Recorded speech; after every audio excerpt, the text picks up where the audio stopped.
the NYSC girls drank from the forbidden River Niger. The NYSC girls fought, kicking, screaming, struggling against the cold white hands that dragged them closer to the water. Jennifer clawed at the ground, her nails ripping into the mud. "Someone please help us," but no one could hear them. The river had claimed them. The last thing Sonia saw before the darkness took her was the river goddess herself. Rising from the depths, her eyes like endless voids. "You have broken the rule, and now you belong to me." Long ago in the quiet village of Arsaba, the River Niger was a source of livelihood. It flowed through the land, blessing the soil with fertility and quenching the taste of its people.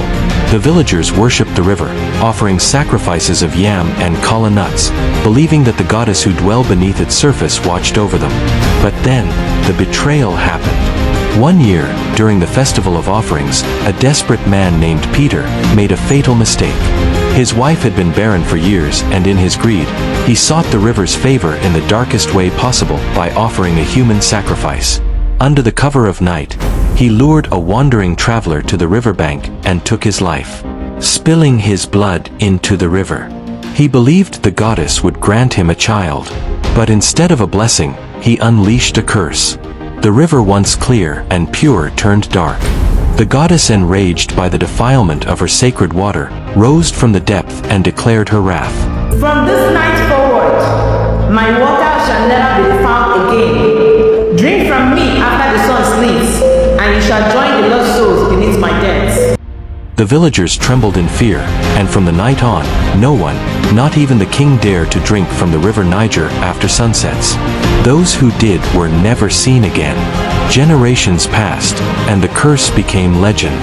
The elders told their children, and their children told theirs. The warning was etched into the very fabric of a Saba tradition. But then came the outsiders. Jennifer, Sonia, Becky were three NYSC girls, posted to Arsaba for their one-year service. They had come from the bustling cities, where rivers were nothing more than sights to admire. Life in Arsaba was simple. The village had no major markets, no proper shops, so when they ran out of basic supplies one evening, they had no choice but to travel to the next town. By the time they were returning, the sky had darkened. The forest parts was eerie, the wind whispering through the tress, and then they saw it. The River Niger, glistening under the moonlights. Its surface smooth as glass. Jennifer sighed in relief. "Finally, I'm so thirsty, I feel like I'm going to faint." Sonia wiped her sweaty face. Becky said, "Let's drink and rest for a while before we continue." Jennifer hesitated. "Are you sure? I mean, we don't even know if it is clean." Becky laughed. "Water is water, and this looks cleaner than whatever we get in the house." They crouched by the riverbank and scooped the water with their hands. It was cold, too cold, but thirst made them ignore the chill. The girls laughed, feeling refreshed, and Becky splashed some water on her face, signing, "See, nothing to worry about." The first sip was refreshing, the second soothing, then the third sip and the wind stopped. The forest, once alive with the sounds of insects and night birds, suddenly fell into a dead silence. Jennifer frowned. "Did you feel that?" Becky's breathing grew ragged, her chest tightened. "I feel weird," she said. Sonia clutched her stomach. "Something is not right, my skin feels cold." Then from the river, a ripple spread. Something was waking up.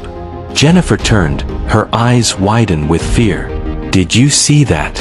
The river, once still, began to move. The ripples grew, spreading outward as though something beneath the surface was rising. Then the whispers came, soft, eerie voices that twisted through the air, calling around them like invisible fingers. "Who drinks after the sun sleeps?" Jennifer's breath hitched. "Who said that?" she asked. Sonia stumbled backwards. "Let's go now." But it was too late. The girls tried to run, but their legs could not move. Their bodies were rooted to the ground, paralyzed by an unseen force. From the depth of the river, a hand emerged, pale, boneless fingers, wet and wrinkled. Shot out of the water and grabbed Sonia's ankle. She screamed.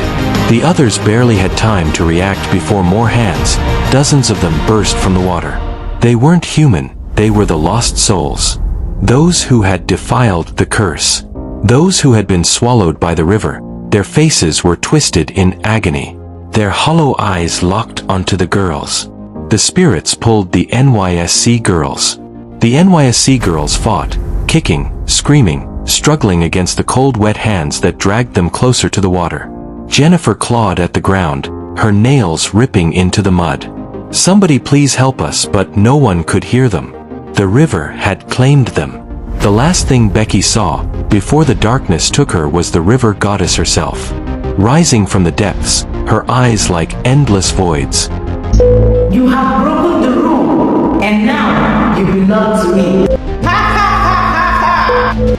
The water closed over them, and the night returned to silence. The village of Asaba awoke to an eerie stillness.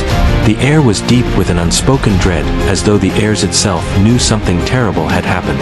By morning, the NYSC girls had not returned. Mama Obinna, the old woman who cooked for them, was the first to notice. She knocked on their hut, expecting to hear their laughter, their usual complaints about the village lack of modern comforts.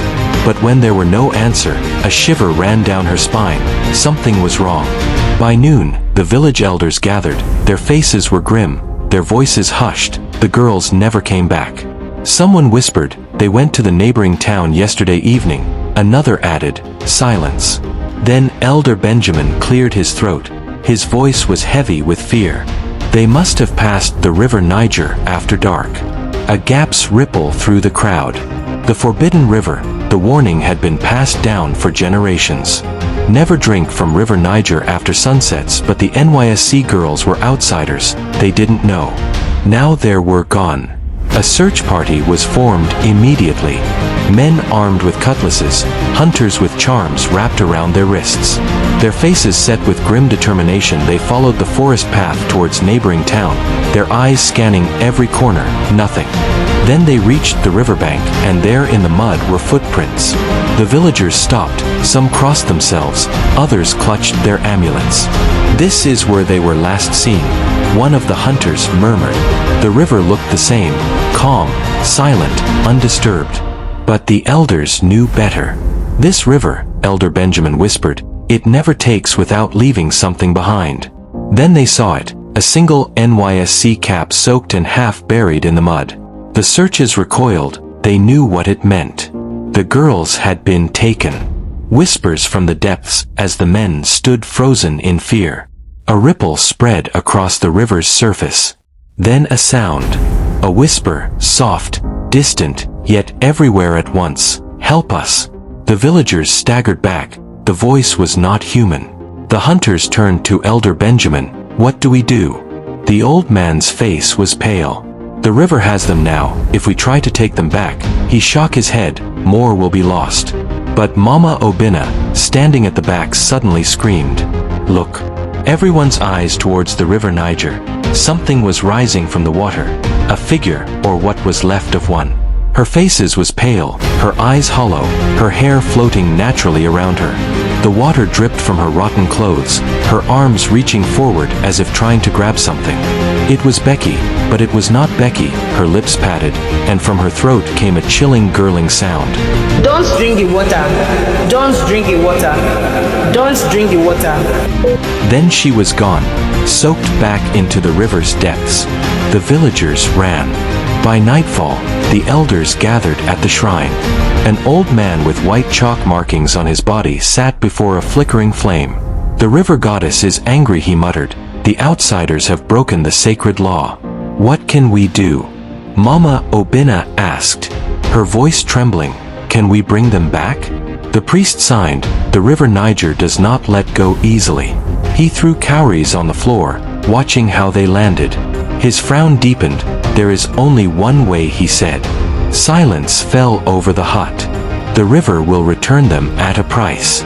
Mama Obinna clutched her chest. "What kind of price?" The priest's eyes darkened. "A life for a life. To bring the NYSC girls back, someone had to take their place." The room grew cold. Outside, the River Niger churned, and somewhere in its depths, the girls were still, trapped, watching, waiting, drowning in eternal darkness. The air inside the shrine was thick with unease. The flickering flame cast shadows on the walls, making the painted symbols of the gods dance like restless spirits. Mama Obinna clutched her wrapper tightly. A life for a life. Her voice cracked. Whose life? The chief priest's milky eyes held no mercy. The river does not choose, we must. A heavy silence settled over the gathering. The villagers shifted uneasily, whispering among themselves. How can we ask someone to die? Elder Benjamin finally spoke. These girls were strangers, they didn't even know the rule. Must they be lost forever? The priest shook his head. The River Niger does not care for ignorance. It only knows hunger. Mama Obinna turned to the elders. Then, do we let them drown in the darkness? Do we let their spirits wander, cursed and forgotten? The priest cowries still lay scattered on the floor. He stared at them, then sighed deeply. There may be another way, head snapped towards him. But it is dangerous, he said. If we fail, the River Niger will take more than just the girls. It will take whoever dares to challenge its wrath. The priest instructed the villagers to prepare for the ritual of return. A forbidden ceremony that had not been attempted over 100 years. The River Niger grip is strong, he warned. We must weaken it. By nightfall, the villagers gathered at the riverbank. The elders carried white chalk, marking sacred symbols on the ground. The hunters brought a black goat, its eyes wide with fear. The priest stood at the water's edge, his arms raised. The great River Niger, the great mother of the river, we come not as enemies but as servants. We seek to return what was lost. Please hear our plea. The river remained silent. The priest sliced the goat's throat. The blood spilled into the river, dark tendrils spreading through the currents. Then the wind shifted. The tree shuddered and an eerie whisper slithered through the air. They drank after sunset. They belong to me. The villagers held their breath. Suddenly, the river exploded into motion. Water churned violently, and the lost souls of the River Niger began to rise. Hands emerged from the depths, rotten fingers, skin like water-locked paper, faces twisted in eternal suffering. The spirit of those who had defied the river before. Among them were the NYSC girls, Jennifer, Sonia, and Becky. They stood half submerged in the water, their eyes hollow, their lips moving without sound. Mama Obinna screamed, "They are still alive." The priest did not flinch. They are not yet dead, but they are not fully among the living either. He took a deep breath and lifted a sacred staff, pounding it into the wet earth. I call upon the first gods, the old ones who walked this land before the river was cursed. Bring back what was taken, release them from your grasp. The river shocked, the spirits wailed, and suddenly, Becky gasped for air, her chest heaved, her skin once pale and lifeless flushed with color. Then, Jennifer, then, Sonia. The water rejected them, throwing them onto the shore like broken dolls. The villagers rushed forward, wrapping them in clothes, crying tears of relief. But the priest remained still because the river was not done. A horrifying shriek erupted from river. The spirits of the river screeched in rage, their forms twisted, their hollow eyes locked onto the priest. The price has not been paid. The villagers did not move. They were frozen in terror as the river goddess rose from the depths. She was tall. Her form shifted between water and flesh. Her eyes were black voids, her hair floating like thick tendrils of seaweed. The air around her vibrated with an unnatural force. You have defied my law, she hissed, her voice echoing in their bones. The priest stood his ground. Jarba, the great mother of the river, we have done as the tradition demands. We offer the sacrifice and you return the lost ones. The balance has been restored. The goddess laughed. Ha ha ha ha ha! A life was promised, and yet you think I'll be satisfied with a mere quote. The debt must be paid. The debt must be paid. The villagers gasped. Some turned to run, but the ground shook beneath their feet. The river rose higher, water creeping towards them like leaving fingers. Then the spirits in the began to chant. The debt must be paid. The debt must be paid. The priest turned to the villagers, his heart's heavy. There is only one way, he said. One of us must take their place. Mama Obinna gasped. No, there must be another way. The priest shook his head. The river has spoken. A cold silence fell over them. No one dared to move, to speak, to offer themselves. Then, from the ground, a voice broke the silence. I will go. All eyes turned to Chisholm, a young hunter, barely in his 20s. His eyes was pale, but his gaze was steady. I will take their place. The villagers cried out in protest. No, you are too young for this. But the priest stepped forward, placing a hand on Chisholm's shoulder. Your sacrifice will not be forgotten, Chisholm nodded. Then without hesitation, he walked towards the river. The goddess smiled. Come, child. And so, Chisholm stepped into the water. The river swallowed him whole. No struggle, no sound, just silence. The river sleeps again. The moment Chisholm disappeared beneath the surface, the wind died, the river stilled, the angry spirits faded away. The goddess lowered herself back into the water, her form dissolving into the current. The depth is paid. The depth is paid. And with that, the curse retreated. The villagers watched in stunned silence as the river returned to its usual silent state, as if nothing had happened, but something had happened. Chisholm was gone, and the price of breaking the sacred law had been paid in blood. The villagers mourned for Chisholm.